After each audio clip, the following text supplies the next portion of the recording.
Damn you, Sony. Damn you. You broke me.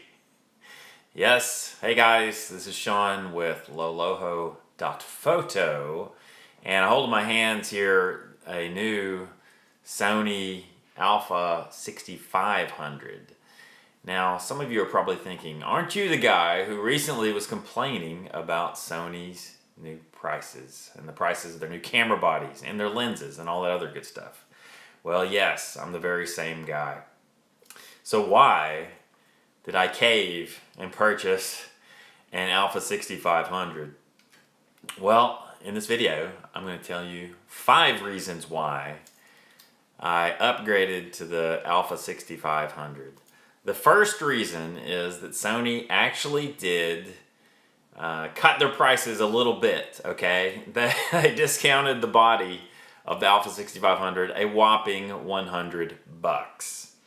That's right, on a $1,400 camera, that's a less than 10% discount, but that was enough for me to completely cave in and lose all willpower. Basically trade in some old gear. I had some old gear gathering dust and upgrade to this new camera body. But there are 4 other major reasons why I wanted to make the move to the Alpha 6500, and I'm going to give you those 4 remaining reasons other than the first, which was the price cut. The next reason was IBIS, or in-body image stabilization. As many of you know, the previous Sony APC sensor cameras, like this Alpha 6000, which looks identical, did not have in-body image stabilization.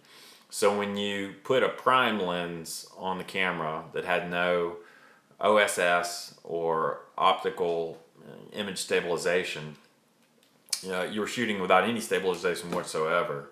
And having stabilization on the sensor is a huge advantage. I mean, especially if you like shooting with prime lenses. And my favorite E-mount lens is the Sony Zeiss 24mm f1.8, which has no image stabilization. So being able to shoot with this lens on a stabilized APS-C sensor was very appealing to me. And it really, of course, helps with video. And as those of you who follow my other channel on YouTube, Long Honeymoon, know, I shoot a lot of video. And really what attracted me to the Sony system is the video capabilities that they pack inside these cameras. And so having a stabilized sensor is just a huge advantage. If you're going out on a walkabout and you have a nice prime lens, being able to shoot stabilized video is a big upside. And the third reason I wanted to make this upgrade, again, is a video reason, and that's 4K. This camera will shoot 4K video. And for the last couple of years, I've sort of resisted 4K because I didn't really believe that most viewers are watching 4K. I do think we're still somewhat limited by bandwidth. So even if you're shooting and rendering in 4K, your audience may not be seeing your work in 4K. However, in recent months, I've become really more of a fan of 4K. I found myself watching more 4K video online. And I think if you're going to future-proof your videos, and with Long Honeymoon, we do a lot of travel video, and I think having a lot of that content in 4K is something we will appreciate years down the road. So 4K is the third reason I wanted to make this upgrade. The fourth is touchscreen.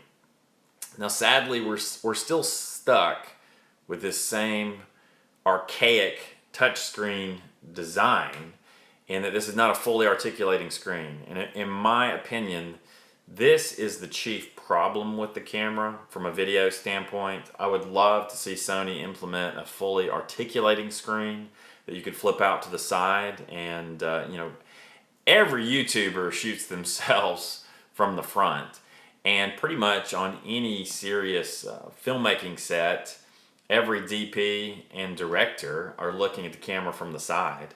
So being able to articulate that screen out to the side and to the front is really a big upside. Nevertheless, Sony does have a touch screen this time. So if you want to do a touch to focus when you're shooting video, you can do that. Now, their implementation of the touchscreen on the Alpha 6500 is pretty clunky, pretty sluggish, and it's definitely not as slick as your iPhone or Android phone or tablet, but it's progress. It's a step in the right direction. And the fifth and final reason I really wanted to make this switch, make this upgrade, was the silent shutter. You know, the Alpha 6500 is equipped with a true silent shutter. And that is a huge advantage in all sorts of situations, especially travel photography. You know, I have here the old Alpha 6000, still a great camera, don't get me wrong. But, you know, when you fire off an Alpha 6000, you hear this. And when you fire off an Alpha 6500 with silent shutter, you hear this. Hear that? No, of course you don't. And there are a lot of other upgrades in Alpha 6500. Like the buffer is ridiculous. I mean, you can shoot, I don't know, it's something like 200 or 300 JPEGs. You may be able to shoot JPEGs indefinitely without hitting the buffer. And if you're a RAW shooter, you can shoot dozens of RAW images. I don't even know how many. But, you know, if you're shooting action or sports, it's fantastic for that. Build quality is a little more rugged than the Alpha 6000. You know, the Alpha 6000, a lot of people reported it had kind of a hollow feel to the body. It's, you know, so lightweight, and then that's actually kind of wonderful. The 6500 feels a little more chunky, a little more solid. You know, you do feel the weight of the in-body image stabilization. However, the footprint is almost exactly the same as the Alpha 6000. So that's some pretty strong magic that Sony has and those engineers have to cram all of that tech into the same basic footprint. And I always love shooting with these APS-C sensor cams, really a little more so than the full frame. I like the old sort of rangefinder inspired body. Mark Davis says, can't afford a6500, picked up open box 6300 for $790. That's a deal. I don't blame you one bit, because you paid about $500 less for your camera than I did for mine. And basically the upside for the 6500 over the 6300 is in-body image stabilization. So, you know, you have to decide how much that's worth to you. For me, because I shoot a lot of video, it was a very attractive upgrade that sort of made me cough up the extra bucks for it. But of course, if you have if you have stabilized lenses that you like to shoot with, then the in-body sensor stabilization is not such a big deal. So, you know, for me, like that, if you save $500 on your a6300 purchase, I bought my Carl Zeiss 24mm used, and I got it for right around $500, and it's my favorite lens. So obviously, if you want a better deal, you pick up the a6300 and apply the money that you saved towards a nice lens. But overall, I'm really, really pleased with the 6500. The only complaint that I have, let's see, Bruno says, Sony lenses are very expensive, bought the D7200 Nikon instead. Certainly a very valid choice. And in fact, you know, as a lot of you know, I shoot Nikon really for wildlife. And I have an older D7100, which is very similar to the D7200, but for the lack of Wi-Fi. And I really miss having that Wi-Fi, because Wi-Fi is a huge, huge advantage. D7200 is probably one of the best deals going right now in terms of Nikon DX cameras, because it is so much less expensive than the D500, but it's got that great 24 megapixel sensor, and it has really the Wi-Fi implementation some people like better than Nikon SnapBridge. So I think the D7200 is a fantastic deal right now, and I've thought about trading in some of my old stuff.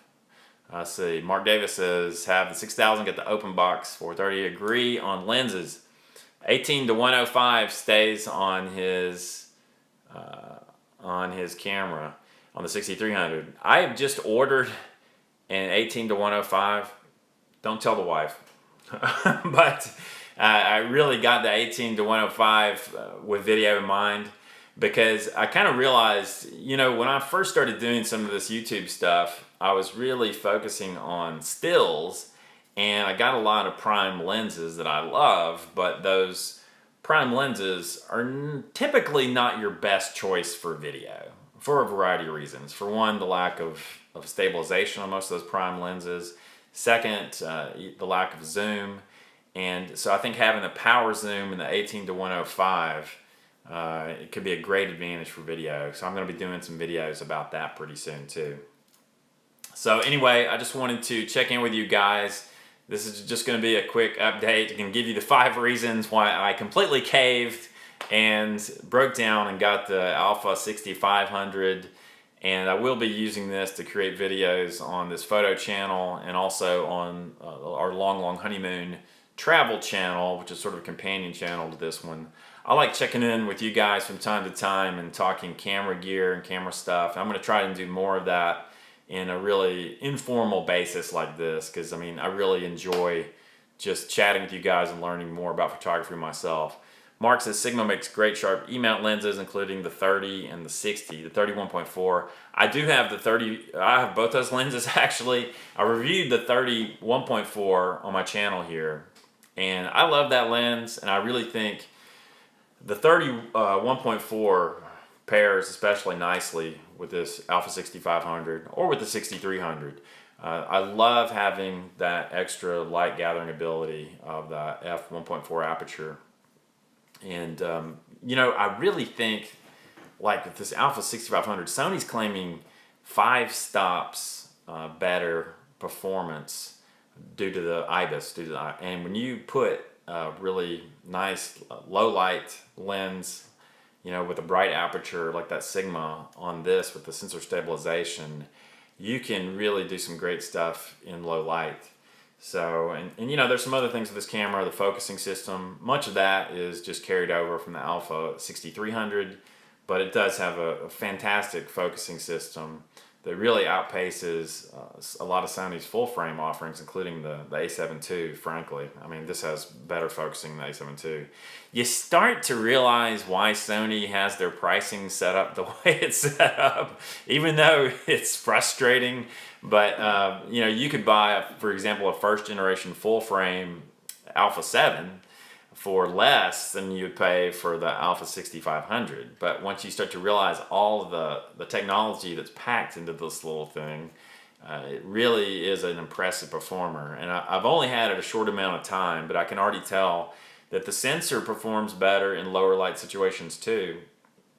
Sony says that they use some copper wiring on the back of the sensor. I don't believe it's backside illuminated, but they've improved the wiring, and I think they've maybe improved their algorithms or something on the back end, so that you do get a better high ISO performance, you know, in lower light situations when you have to jack up the ISO. I think it's just a little bit cleaner, maybe a stop cleaner. Mark says full frame Sony glass is very expensive. Yeah, if I had a major complaint with the direction Sony's taken in the last couple of years, it's like with these Goldmaster or G-Master lenses. I know they're impressive performers, but I mean, gosh, they've got to be packing so much profit into all these lenses, and it just seems to me they have completely targeted the upscale enthusiast while kind of forgetting about the enthusiast who's more into the APS-C sensor bodies. You know, they sort of stopped making APS-C sensor lenses. I read a comment the other day that said if Sony was making the 18 to 105 G lens today, which is an APS-C lens, but if they were making that today, they would probably call it G Master, and they would charge triple the price. So I decided I'm going to go ahead and snatch up that lens while it's still available at a reasonable price, because with Sony, you know, the prices are going in one direction pretty much, and that's up. Now, they have released a couple of lenses that are a little bit more reasonably priced. I mean, including the 85 f1.8, which is a pretty reasonably priced full frame 1.8. And also I have the 28 f2 full frame lens is a good buy. It's reasonably priced by Sony standards, which maybe isn't saying very much. Anyway, just wanted to check in with you guys and let you know why I upgraded to the a6500. This has been a little live chat. If you're watching this played back on YouTube, you know, I've been interacting with some guys out here, and I really appreciate that. That's one of the great things about the live chats. I enjoy hearing from you and hearing what you guys are doing with your cameras as well. If you're new to my channel here, please subscribe. And if you're into any kind of travel, especially RV or Airstream travel, check out our companion channel here on YouTube called Long Long Honeymoon, because I use this camera gear over on Long Long Honeymoon to sort of create that channel. Let's see. Mark Davis says, a guy went to Fuji due to the lack of Sony APS-C sensor glass. I love Fuji. I mean, that's a Fuji X100, first generation on my shelf back there. But what the issue I've had with Fuji has to do with video. You know, I've come to realize that I'm primarily a video shooter.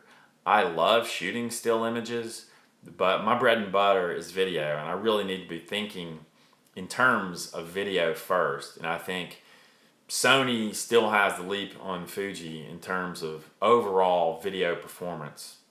You know, with Sony, you know, like with this camera, got the in-body image stabilization, it's got the 4K, it's got S-Log if you want to shoot, you know, high dynamic range video that you're going to grade later in post. It's got a lot of really nice video features, and it's actually pretty clean in low light. Fuji, I love the shooting experience. If I was focused primarily on stills, I would choose Fuji over Sony, because let's face it, this is not an inspiring piece of technology from a tactile sensory standpoint. In other words, it's not nearly as much fun to shoot with as that X100. You know, the X100 with its dedicated aperture and shutter dials, just the way it looks, the way it feels, the way people react to the camera. You know, I'd really rather be shooting with a Fuji. And so I think if you're focused primarily on stills, these days I would really look closely at Fuji. I love all the stuff that's coming out of Fuji. But you know how it is with this camera stuff. First of all, it's quite expensive, and at a certain point you got to kind of pick your poison and pick which camp you're going to be in. Right now I'm primarily in the Sony/Nikon camp, mostly Sony. I keep my Nikon because you know, I've got that 200 to 500 millimeter lens, great for wildlife, great for like the national parks that we go to, and I have some other older Nikon lenses that I love, but I'm primarily shooting Sony because I'm focused on the video. So anyway, thanks a lot, guys. Really appreciate your tuning in to my little channel here on YouTube. Maybe I'll catch you over on Long Long Honeymoon. I'm going to sign off, and I'll try and do these chats more often because I think it's a lot of fun. I love hearing from you guys. Thanks for those of you who tuned in and posted comments. Until next time, as we say on my other channel, lo ho. Catch you later, guys. Cheers.